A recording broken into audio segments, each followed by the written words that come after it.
TBC 클리닉 건강 365 주치 파티마 병원 신장내과 이종학 과장과 지금부터 함께하겠습니다. 네, 안녕하십니까? 안녕하세요. 안녕하십니까? 네.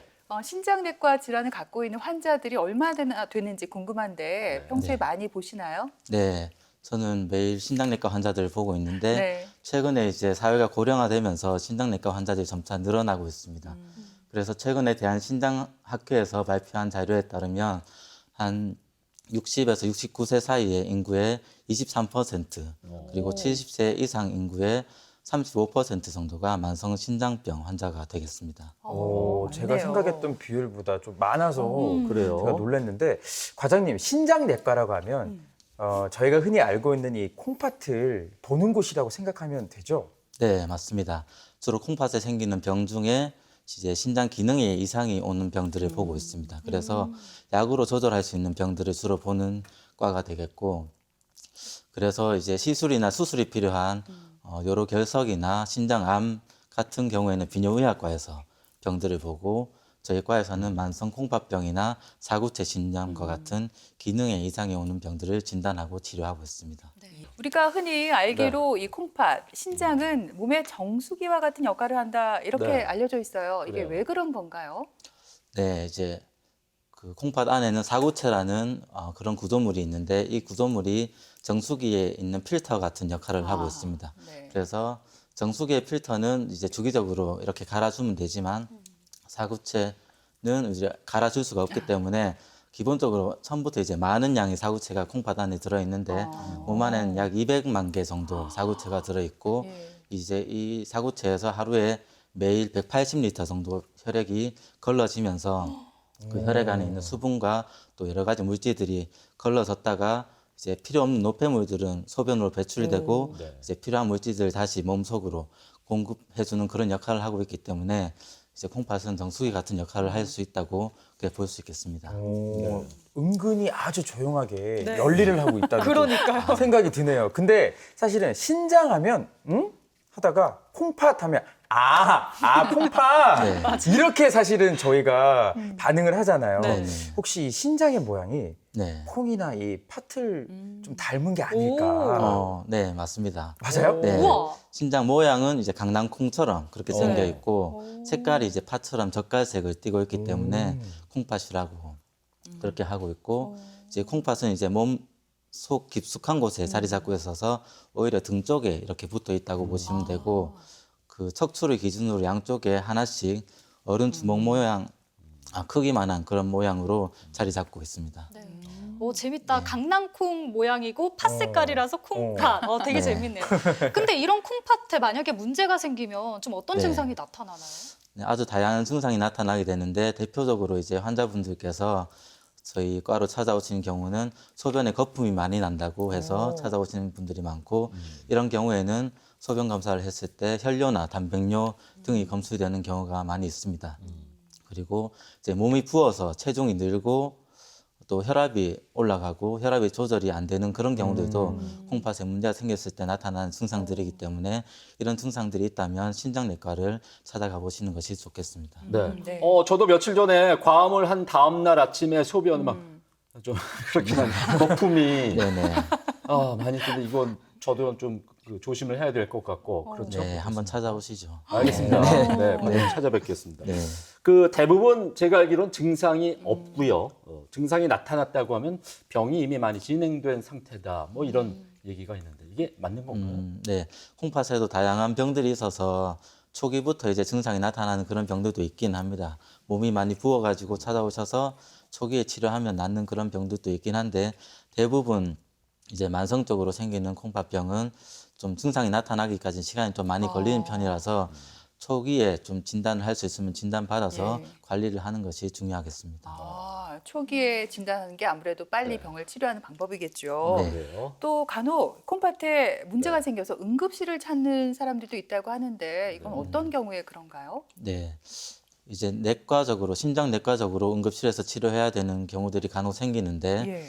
이제 크게 세 가지 정도가 되겠고 노폐물이 많이 쌓인다든지 칼륨이 너무 수치가 높다든지 그리고 수분이 배출이 되지 않아서 이제 호흡곤란이 오는 그런 경우가 되겠습니다. 특히 이제 노폐물이 쌓이는 경우는 기존에 이제 신장 쪽에 문제가 있는지 모르던 분들이 이제 좀 수개월에 걸쳐서 점점 증상이 나타났지만 좀 무시하고 지내다가 이제 갑자기 너무 힘들어서 응급실로 오시는 경우가 되겠고 이제 칼륨이나 수분 같은 경우에는 이제 평소에 심장내과를 다니시는 분들도 이것들이 조절이 안 됐을 때 예, 갑자기 심장 마비가 온다든지 아니면 숨이 너무 차서 이렇게 응급실로 실려오는 경우들이 간혹 있습니다. 심장마비까지 생길 수 있다고요? 네. 그래요. 그렇군요. 근데 신장에 말씀하신 대로 그러니까 병이 생기면 우리가 흔히 이제 신장병이라고 말을 하지 않을까 싶은데 혹시 이 신장병도 종류가 하나는 아닐 것 같아요. 막 나뉠 것 같거든요. 네. 그래서 신장 기능이 전반적으로 같이 나빠지는 그런 경우에는 또 이게 서서히 나빠지면 만성 콩팥병, 갑자기 나빠지면 급성 콩팥병 이렇게 부를 수 있고 또 신장에 이제 물혹이 유전적으로 물혹이 생기면서 이 물혹이 커지면서 신장 기능이 떨어지는 다낭성 신증이나 또 이제 신장 안에 앞에서 말씀드렸던 사구체나 뭐 세뇨관 이런 여러 가지 구조물들이 각각 이상이 생기면 또 각각의 다른 증상들이 나타나서 다양한 형태로 콩팥병도 나타난다고 볼 수 있겠습니다. 네. 지금 뭐 콩팥병에 대해서 얘기를 해주셨어요. 앞에 또 심장마비 얘기도 잠깐 해주셨는데 이렇게 이제 콩팥에 문제가 생기면 좀 생명을 위협할 정도로 위험하다 이렇게 저도 잘 알고 있거든요. 그리고 또 우리 몸에 이게 콩팥이 2개나 있다 보니까 2개나 있는 이유가 분명히 있을 거다 이렇게 생각을 하는데 왜 흔히 우리 드라마 보면은 막 주인공이 신장 이식 수술하고 이러잖아요. 한 개를 떼어내도 이게 제 기능을 잘 할 수가 있는 건가요? 네.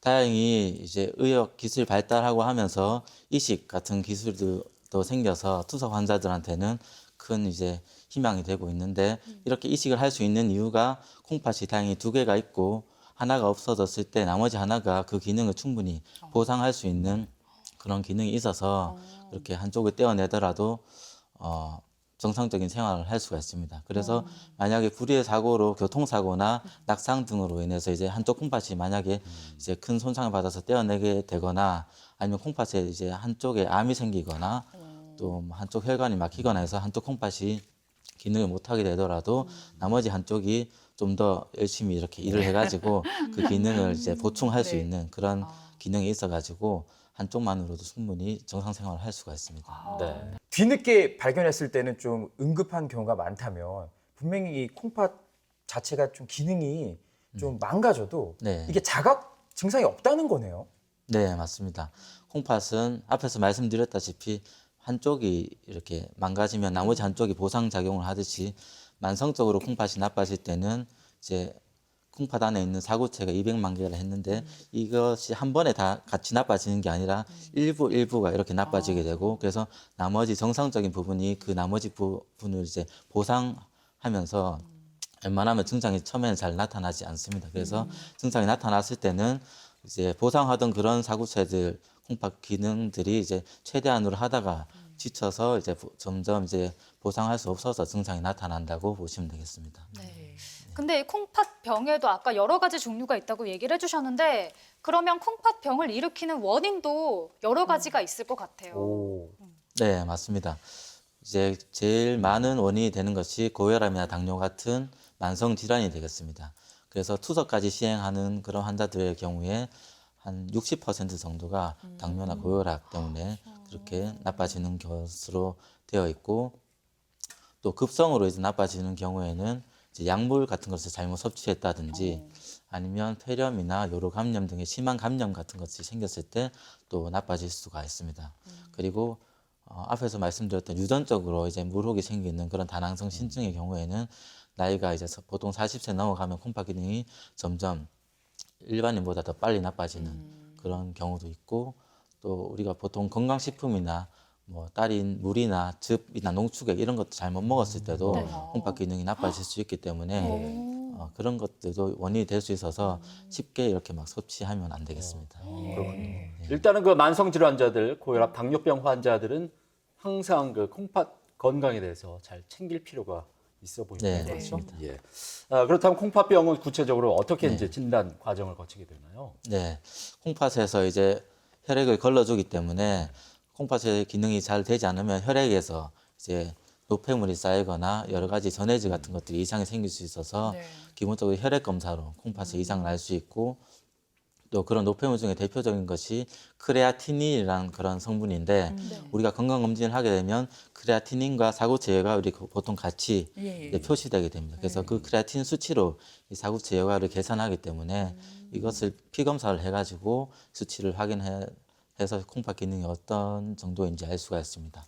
그리고 콩팥에서 이제 다 걸러서 내보내는 소변을 통해서도 이제 콩팥 기능이 이상이 있는지 알 수가 있고 그 콩팥 자체의 모양이나 크기 같은 것을 보는 초음파나 CT 같은 것을 찍어서도 콩팥에 이 문제가 있는지 뭐 돌이나 이제 종양 같은 것은 없는지 이런 것들도 확인할 수가 있겠습니다. 예, 우리가 뭐 보통 건강 검진하면 기본적으로 혈액 소변 검사 하잖아요. 그렇죠. 네. 이것만 잘 봐도 우리가 신장에 이상이 있는지를 미리 알아볼 네. 수가 있겠습니다. 그렇습니다. 그렇다면 치료는 아까 단계가 1에서 5단계라고 하셨는데 단계에 따라서 달라지나요? 네, 맞습니다.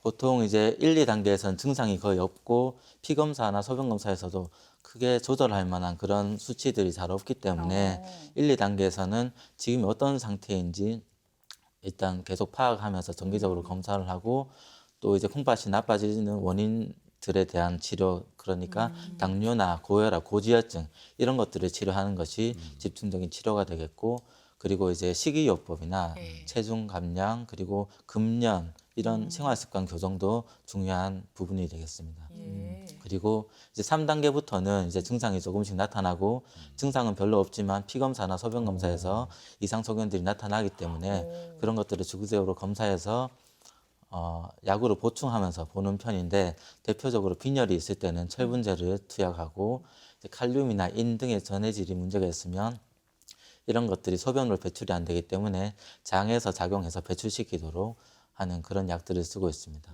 그리고 4단계가 되면 이제 이런 약들로 또 부족해서 호르몬 주사 같은 것을 필요로 하기도 하고 또 부종이나 이제 숨이 차거나 이런 증상이 생기면 이뇨제를 써서 물기를 빼는 그런 치료도 병행되게 됩니다.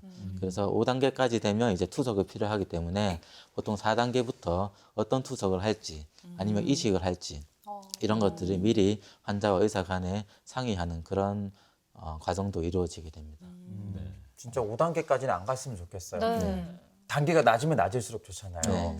근데 과장님 그 만성 콩팥병 같은 경우에 제가 어디서 이제 들은 지식들이 굉장히 많아요. 지금 영혼까지 빨리 짜듯이 한번 끄집어 봤거든요. 그 분명히 이게 뭐 고혈압뿐만 아니라 심장 질환이 또 동반될 가능성이 높다고 제가 얼핏 들은 것 같은데 네, 이거는 맞습니다. 그러면 합병증이 그만큼 따라온다는 거잖아요. 네, 그렇죠. 이제 콩팥이 나빠지면 심장이나 뇌나 전신의 혈관에 문제들이 많이 생기게 되고 특히 심장 질환은 일반인보다 한 200배 정도 더 위험률이 높게 나타난다고 되어 있습니다. 200배요? 네네. 와.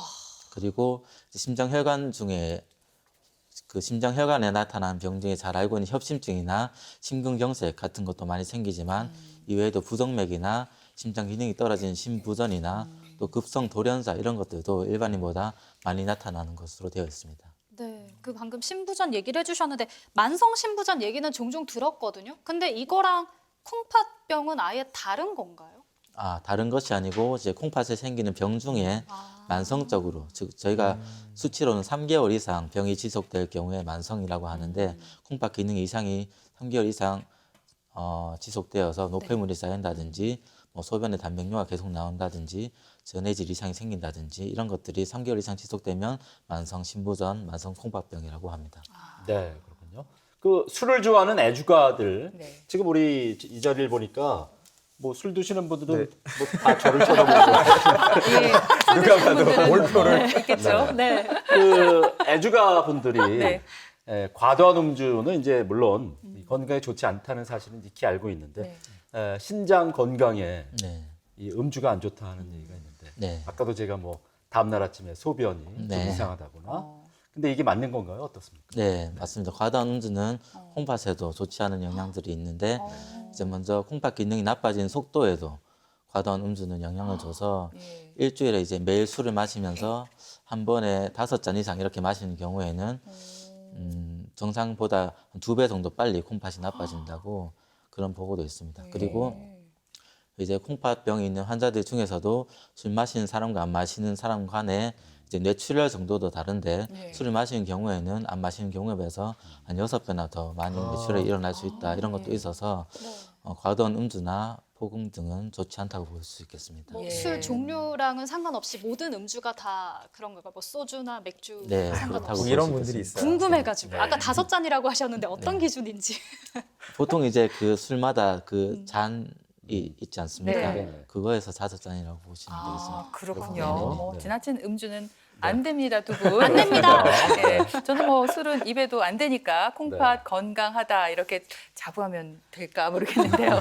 네, 그렇다면 앞에서 뭐 신장내과에서는 약을 네. 가지고 주로 치료한다고 하셨잖아요. 네. 콩팥병 어떻게 치료를 합니까? 네, 콩팥병은 이제 치료하는 목표가 크게 두 가지가 있는데 이제 콩팥병이 나빠지는 속도를 늦추는 게 첫 번째 목표고 두 번째는 콩팥 기능이 안 되는 것을 약으로 보충하면서 보는 것이 이제 두 번째 목표가 되겠습니다. 콩팥병 중에도 초기에 집중적으로 치료를 해서 낫는 병도 있지만 대부분의 병은 그렇지 않고 그 한번 나빠진 콩팥 기능을 회복시키는 그런 약은 없는 상태입니다. 그래서 정상적으로도 이제 40세가 지나가면 콩팥이 사구체 여과율이 1년에 1씩 떨어지는 것으로 되어 있는데 네. 다른 혈압이 조절되지 않다든지 이제 혈당이 조절되지 않는 그런 것들이 있으면 더 빨리 나빠지게 되어서 혈압, 혈당 조절하고 여러 가지 요소들을 조절해서 그 나빠지는 속도를 거의 정상에 가깝게 유지하는 것이 첫 번째 목표고 앞에서 말씀드렸던 콩팥 기능이 안 되는 것에 대해서 약으로 보충하면서 환자들이 다른 합병증이 생기지 않도록 하는 것이 두 번째 치료가 되겠습니다. 네. 약으로 보충을 해서 다행히 호전되면 괜찮은데 진짜 앞에서 나온 대로 최악의 경우를 생각해 볼 수밖에 없잖아요. 네. 투석받는 게 주변에서 들어보면 굉장히 번거롭더라고요. 시간도 오래 걸리고 또 자주 병원도 왔다 갔다 해야 맞아. 되고. 근데 이 투석을 평생 해야 되는 겁니까? 네, 투석은 한번 시작하면 평생 받아야 되는 그런 치료가 되겠습니다. 그래서 이식을 받으면 가장 좋은데 이식은 이제 받을 수 있는 여건이 많이 되지 않기 때문에 네. 대부분 이제 투석을 받으면서 보게 되고 투석은 말씀하셨던 대로 혈액 투석의 경우에는 일주일에 3번씩 병원에 가서 4시간씩 누워서 투석을 받아야 되고 그 집에서 하는 복막 투석도 있지만 이것도 이제 매일 집에서 하루에 2번에서 4번 정도 주기적으로 복막액을 걸러줘야 되는 그런 것들이 있기 때문에 체력적으로도 그렇고 경제적으로 사회적으로도 또 정신적으로 많은 부담이 되는 것이 사실입니다. 어쨌든 이 만성 콩팥병을 예방하고 또 관리하기 위해서는 식습관이 무엇보다 중요하다고 들었습니다. 아까 앞에서도 과장님께서 뭐 식이요법 얘기를 잠깐 해주셨는데 어떻게 우리가 관리를 좀 하면 될까요? 네. 이제 몸에 우리가 이제 무엇이든지 섭취하게 되면 콩팥을 통해서 걸러지는데 이게 안 걸러지기 때문에 체내에 많이 쌓이게 되거든요. 그래서 콩팥 기능이 떨어지면 노폐물도 많이 쌓이고 칼륨이나 인 등의 수치들도 올라가는 것들이 다 많이 먹으면 먹을수록 더 많이 쌓이기 때문에 이런 것들을 좀 적게 먹도록 여러 가지 식습관을 조절해야 되는데 기본적으로 이제 싱겁게 먹는 것이 혈압이나 또 부종 이런 것들을 조절하는 데 도움이 되고 그리고 과일이나 채소, 야채 같은 것들이 정상인들은 많이 먹으면 좋지만 네. 콩팥 기능이 떨어져서 칼륨이나 인들이 배출이 안 되는 경우에는 이런 것들이 많이 남아있기 때문에 이런 것들이 많은 음식들을 먹게 되면 오히려 더 올라가서 심한 경우에는 아까 선생님 말씀드렸듯이 응급실로 오는 경우도 간혹 생기게 됩니다. 그리고 우리가 주로 많이 먹는 단백질, 네. 육류나 뭐 계란이나 콩, 두부 이런 것들도 이제 중요한 에너지원으로 쓰이기도 하지만 네. 이런 것들이 또 질소산화물이라는 노폐물도 같이 생성되기 네. 때문에 이런 것들이 많이 먹을 경우에 노폐물도 많이 쌓여서 그거에 따른 요독증이라는 그런 증상들도 나타나게 되고 이런 단백질 자체도 콩팥 기능을 떨어뜨릴 수 있기 때문에 단백질도 적게 섭취하는 것이 좋겠습니다. 생각보다 먹을 게 별로 맞아요. 없네요. 많이 그렇습니다. 먹으면 안 된다는 얘기잖아요. 네, 맞아요. 맞습니다. 예. 네. 먹는 것을 네. 제한하는 게 가장 힘들어하는 부분이 있습니다. 그렇습니다. 아, 뭐 육류 안 되고 콩, 네. 두부 뭐 이런 것들 뭐 먹으면 안 되고 적게 먹어라 과일. 이런 뜻이겠죠. 그렇습니다. 네, 맞습니다. 그러면은 과장님 그 콩팥 기능에 도움이 되는 네. 뭐 좋은 약이라든지 네.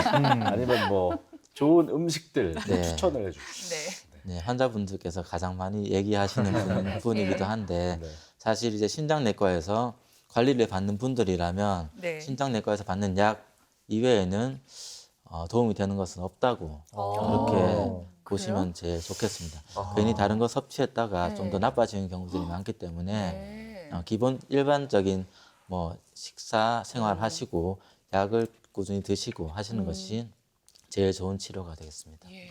몸에 좋다고 이것저것 막 네. 챙겨 먹는 거 좀 조심해야겠어요. 네. 예. 그래요. 네. 또 요즘 고령화로 인해서 네. 이 노인 만성 콩팥병 환자가 늘고 있다고 합니다. 네. 이분들의 경우에는 투석을 하는 게 참 힘들잖아요. 이런 네. 어려움이 많을 것 같아요. 네, 맞습니다. 투석 받는 자체도 좀 체력적으로 부담이 되는데 투석하러 이제 일주일에 3번씩 병원에 와야 되는 그런 부분도 문제가 되는 경우가 있어서 보호자분들께서 항상 같이 오시는 분들도 꽤 많이 있습니다. 예. 그리고 투석 받으면서 이제 약을 많이 먹게 되는데 노인분들은 또 기존에 먹던 다른 병 때문에 먹던 약들도 많기 때문에 그런 수약이 많은 부분도 많이 부담이 되고 또 투석 받을 때마다 이제 혈관을 통해서 피를 빼서 걸러줘서 다시 넣어주는 그런 부분들이 있는데 이런 혈관도 노인분들은 좋지 않기 때문에 네.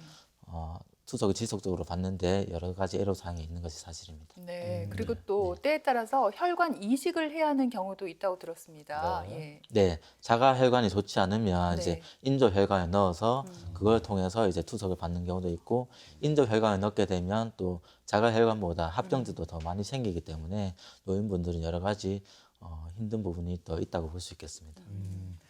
혹시 콩팥을 그 관리하는 방법 중에 뭐 앞에서 말씀해주신 식이요법 말고 어떤 뭐 운동을 한다든지 네. 다른 방법은 없나요? 네, 맞습니다. 그 식이요법 외에도 운동도 콩팥병 환자에 도움이 되는 것이 사실이고 그래서 유산소 운동 같은 경우에는 걷거나 뛰거나 자전거 탄다든지 그런 것들은 일주일에 한 120에서 150분 정도는 권장하는 편이고 또 근력 운동이나 스트레칭도 일주일에 2번 이상은 하도록 그렇게 권고하고 있는 것이 사실입니다. 네, 알겠습니다. 자, 오늘 이 만성 콩팥병에 대해서 알려주신 파티바병원 이종학 과장님 좋은 말씀 감사드립니다. 네, 오늘 고맙습니다. 고맙습니다. 고맙습니다. 감사합니다.